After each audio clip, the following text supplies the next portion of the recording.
he saw the civil rights movement as forcing him to do things that he didn't necessarily want to do. And so I think his attitude toward the Birmingham protests were, this is a liability for us.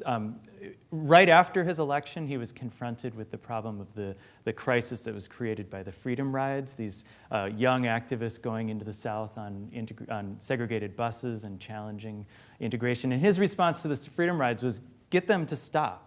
Right? He told people who were close to the movement, you need to stop this. This is embarrassing us. He was in the midst of the Cuban Missile Crisis. This is a moment in which his initial reaction was, this just needs to end. And that was actually, in fact, his response to the initial move to organize a march on Washington. He called all the leaders of the march into the White House, and ordered them to call off the march. Interestingly, when he did that, he called Martin Luther King and A. Philip Randolph, who were the principal initial organizers of the march. He also invited Roy Wilkins and Walter Reuther, the head of the United Auto Workers Union.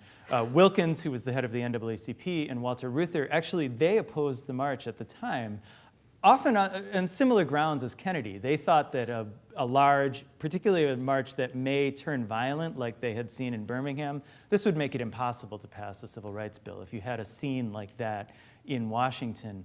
And so Kennedy actually called them to the White House with the hope that they would help persuade King and A. Philip Randolph to call off the march. That backfired in a way. Kennedy wasn't actually convinced in that meeting, but after that meeting, Roy Wilkins and Walter Reuther both endorsed the march. And they were largely convinced, I think, by the counter-argument from Martin Luther King and Randolph, which was, we already have violence around civil rights. We have these protests in the South, and they're getting attacked.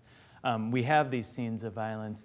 We need to do something that will make a dramatic and nonviolent statement, and do this in a way that can project a positive image of the movement.